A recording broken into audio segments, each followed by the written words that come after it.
Hello, everybody, and welcome to the latest edition of CNF Talks.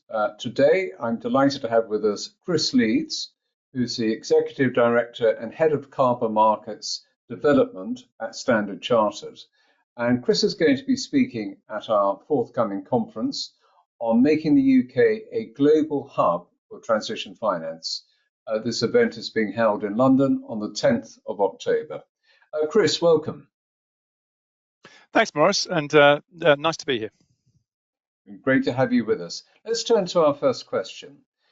The involvement of private finance is critical to the successful scaling up of transition finance, particularly to help deliver nascent technologies and solutions. What are the main barriers to the involvement of private finance, do you think? And how should government and private investors share the risk? Well, Morris, I think the barriers that we're looking at are largely structural and are largely around the infrastructure that we need in place to, first of all, ensure that everybody's on the same page when it comes to transition. We all understand what we are transitioning to, how we're transitioning, and what the time period is. The goals of the Paris Agreement are pretty clear that we're expecting to be net zero in carbon dioxide by 2050. But of course, there are many different paths that can be taken. And so I think it's important for government to acknowledge that that is something that that we need to do. And of course, it's enshrined in law now in the UK, but that hasn't necessarily fed down through to corporate. So I think it's around the taxonomies that we need. What do we mean by transition? What is it? What are the acceptable instruments that we can use? How do we use low carbon fuels like or lower carbon fuels like natural gas in the transition, but ensure that they're not actually, then they don't become the norm, the business as usual, that they're also part of the transition, because ultimately we need to get away from fossil fuels altogether by 2050 and beyond. So it's really making sure that we've got that clarity there. And I think one of the ways that we can do this is to encourage companies to sign on to net zero targets. And again, we have the TCFD, the Task Force for Financial Disclosure of Carbon Dioxide related risks. That's already been enshrined to some extent in the UK. But again, if we make it very clear on what the expectations are on companies around their net zero targets and how they are expected to reach them, not just on a voluntary basis, which they are mainly at the moment, companies are signing up for the Science Based Targets Initiative, the SBTI. It's around enshrining this in law and then making it clear what tools can be used on the path to net zero.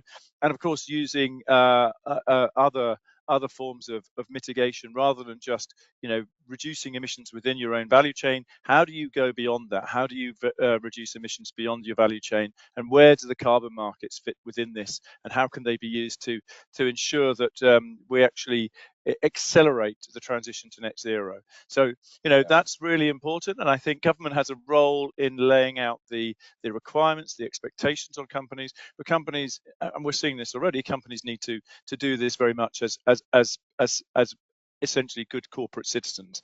If you really want to be able to participate in markets going forward, and if you want to be able to sell your goods and services, then you really need to be committing to net zero, and you need to be clear on how you're actually going to achieve that. Now, we know it's tough, and of course, we know that there have been difficult decisions that have had to be made over the last few years because of the cost of living, the inflation issues, and obviously some of the macro issues around the world. But we've just got to see companies getting on board and getting actively engaged in terms of how they transition and how they use the various options and market the market tools that are out there. And the carbon markets are obviously a really important part of that process, whether it's the compliance markets that the UK has put in place, like the UK ETS, the carbon taxes, or indeed the voluntary carbon market, the project-based carbon market. Yeah, I mean, you touch on, I fully agree with all of that. You touch on the role of the carbon markets, which of course is very important in relation to transition finance. But the voluntary carbon markets have come in for a bit of criticism recently, haven't they? Do you think they will be sufficiently rehabilitated to play a meaningful role? What's your prognosis? Well, one of my other hats, as I think you're aware, is that I'm a director of the on the board of the Integrity Council for the Voluntary Carbon Markets, the Yeah. ICVCM. We've recently launched our core carbon principles, and so we've actually started the assessments of both the standard setters, the likes of Vera, Gold Standard, and others, and the methodologies that they use to generate carbon credits, the project-based methodologies that allow investors and buyers to be able to assess mitigation projects, carbon mitigation projects, and assess whether these have actually reduced emissions over a business as usual baseline. We've had to make some really hard decisions. We actually announced yesterday, the 6th of August, that actually no renewable energy methodologies would meet the high threshold of the core carbon principles. Now, that doesn't mean that renewable energy is out completely, but what it does mean is that in many cases, renewable energy projects do not need the support of the carbon markets. They get support from other forms of subsidy and support and financial support. They get support from the electricity price itself.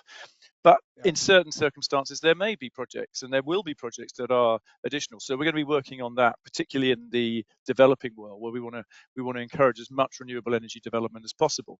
But these hard decisions are really showing, that the ICVCM, the Integrity Council, is taking things seriously, and that we really are going to get to grips with the quality issues that have been noted. Now, I think that what we should remember is that many of the carbon credits and many of the projects have been developed over many years, and much of the technology has changed. So renewable energy is much more cost competitive with fossil fuels. We've got better tools to be able to measure and report and verify the actual emissions from things like forestry projects and nature-based projects. And so what we're trying to do is to ensure that the carbon market is fit for purpose for the next 10, 20, 30 years. And that really this is all about looking forward. So, those renewable projects that have been issuing credits, well, it's probably the case that they're not additional, and so they don't meet those the high threshold quality of the core carbon principles.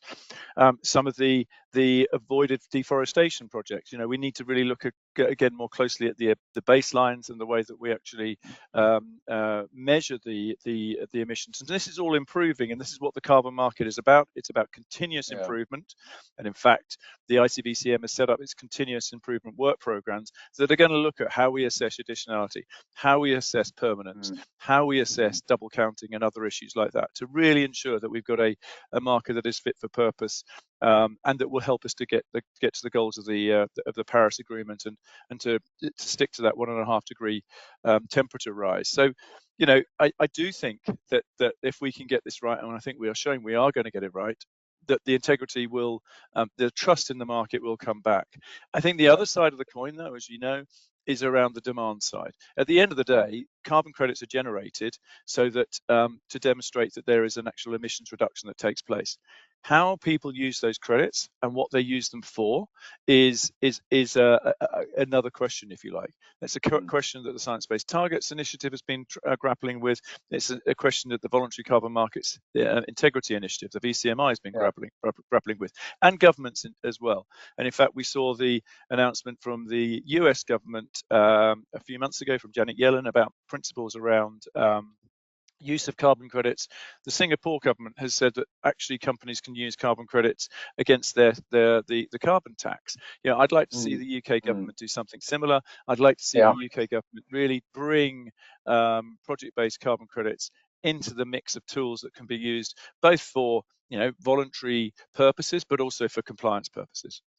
Yeah, that would be a very interesting development if they did the last of those, wouldn't it? I mean, moving on from carbon markets per se, what other market-based solutions are available to facilitate private sector investment? And what sort of role does the insurance market have, do you think? Well, I think there are a number of different market-based solutions, and I think we're going to see a lot of those become more important and increase in prevalence. And in fact, actually, if you look at the European market, some of these tools have been available for some time, but I think we're going to see these more widely available across the markets. And I'm talking about things like renewable energy certificates, guarantees of origin, sustainable aircraft fuel certificates. All of Yeah. these types of Mm.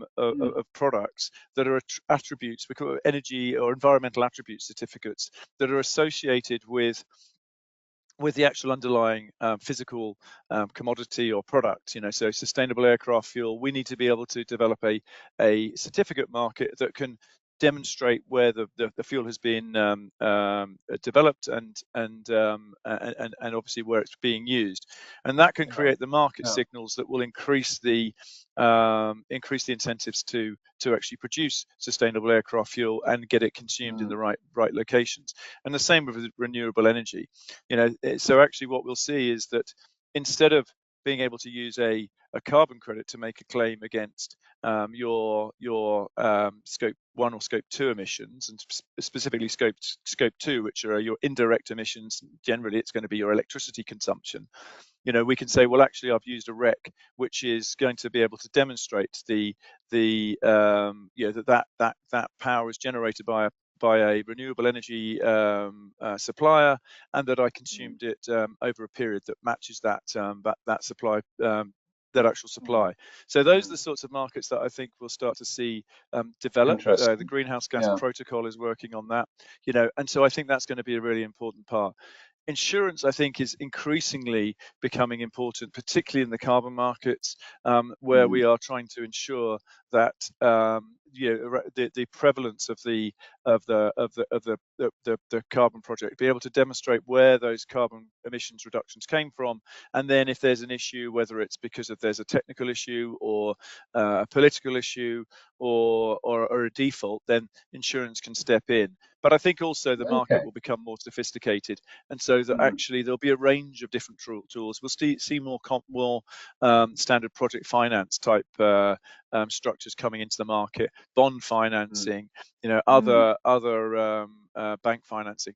But right now, many of these projects are unbankable from that perspective. It's equity financing that's coming in. We need a lot of Yeah. tools that will support the development and ensure that bank financing can come in. Mm. The bond and debt financing that we need to help the market scale. Yeah. Yeah. Very interesting. Such a dynamic area, isn't it? I mean, moving on to the City of London and or the UK financial services sector, I suppose. I had clearly there's the ambition, as we were discussing before this interview, for the UK to become a leading global hub for transition finance.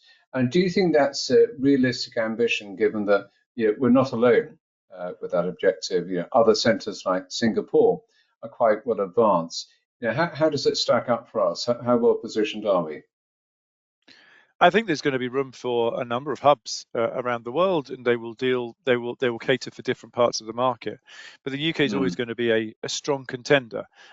Just number one, location. Number two, its historic place in the financial markets. Yeah, The fact that there's a lot of expertise in London, much of it legal, regulatory, yeah, yeah, and just the expertise that the City of London has. But increasingly, we mm, are seeing a lot of environmental expertise located here. So many of the project developers are here.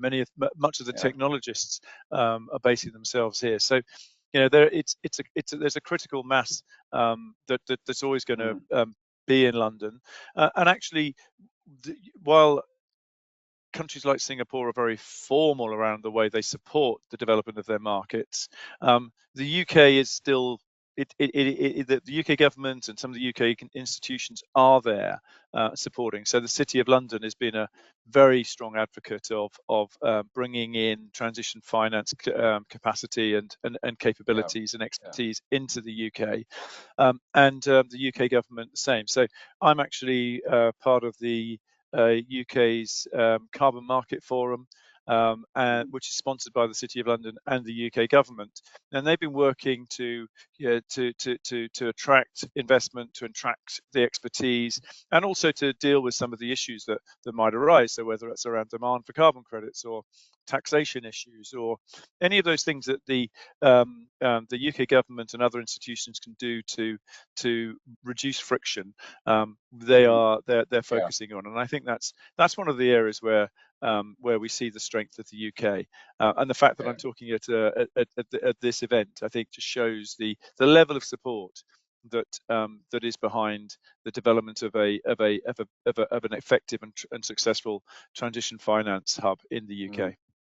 Absolutely.